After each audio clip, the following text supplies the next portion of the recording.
Hi, this how-to video is to show you how to do the illustrated timeline. If you're in an 18-week course, it's in Module 3. If you're in the 6 weeks course, it's in Module 1.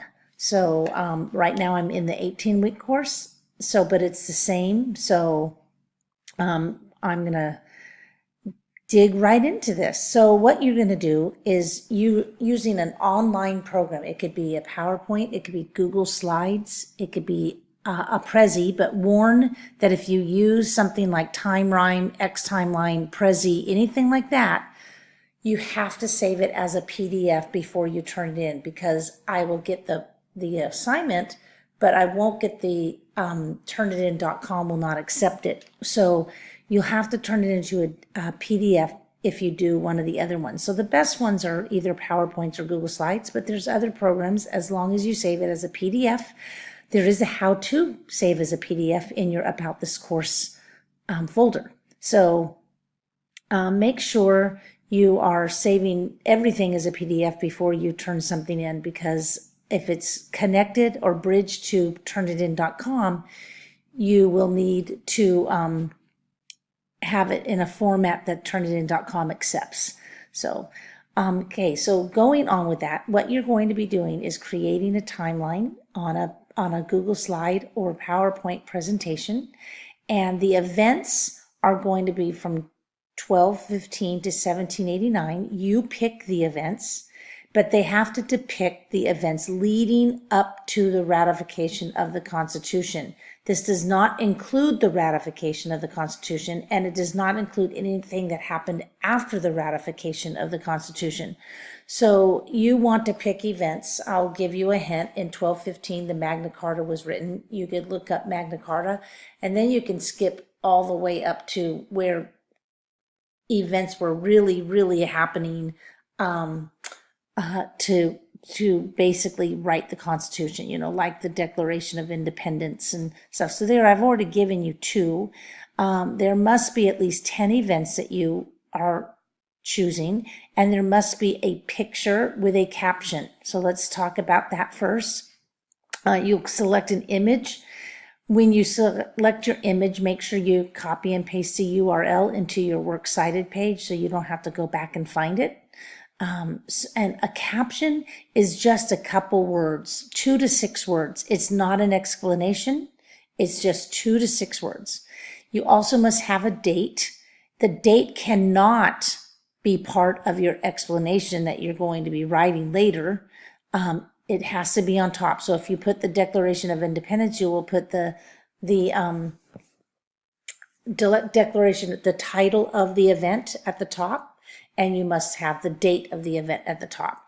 And then for each event, you must have a minimum of 3 sentences that explains the event, and then you will write an extra sentence that explains why this event was important and led up to the ratification of the Constitution.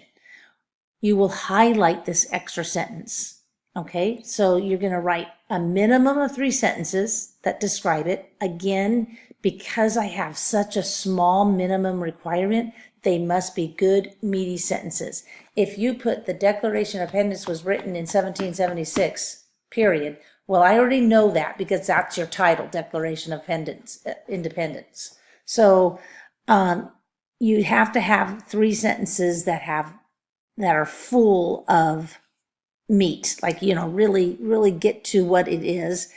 And then the extra sentence that explains why the event was important. I suggest that you start the sentence by, this event was important to leading up to the ratification of the Constitution because, and then you answer that question. And then you go back and highlight that extra sentence. So make sure you have a Works Cited slide. If you don't know how to cite for images, for information, you should have learned that in your English class. But for images, I have put a how-to site for images. A lot of students will have 2 sections of their Works Cited. They'll have their information section and then their images section. That's what I like to see, so that I can see which ones are for images and which ones are for information.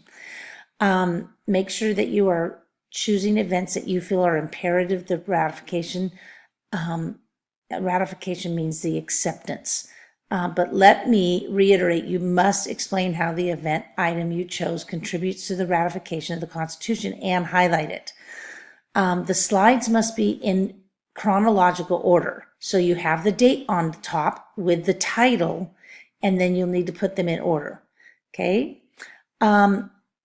You cannot use the events that were used in your American Revolution presentation in semester 1 of U.S. history, except for the Declaration of Independence. You also cannot use individual states for events. So included in the events you cannot use are the Sugar Act, the Intolerable Acts, the Stamp Act, the Boston Tea Party, the Boston Massacre, the Common Sense, the Second Continental Congress, nor events such as Virginia ratifies again. You can see you cannot use these. So these are the ones that you cannot use. Even if you were not with me in U.S. history, you cannot use these. Okay? The rubric is in the module folder, and this will automatically download to Turnitin.com as long as you use a format that Turnitin.com can read. If you don't get a percentage on your Turnitin.com originality report, you know that it didn't accept it, and you'll need to then go in and turn it in on your own, and you don't want to have to do that. So just make sure it's in like a PDF. So you will have a title page. You will have 10 slides with an image, a caption, a date, and I'm going to be adding a title for each one. Minimum of 3 sentences that explains the event, and put these in chronological order. And this must be in your own words and not copied from the internet. If you quote, you must still have 3 extra sentences on your own, and the date does not count as one of your sentences.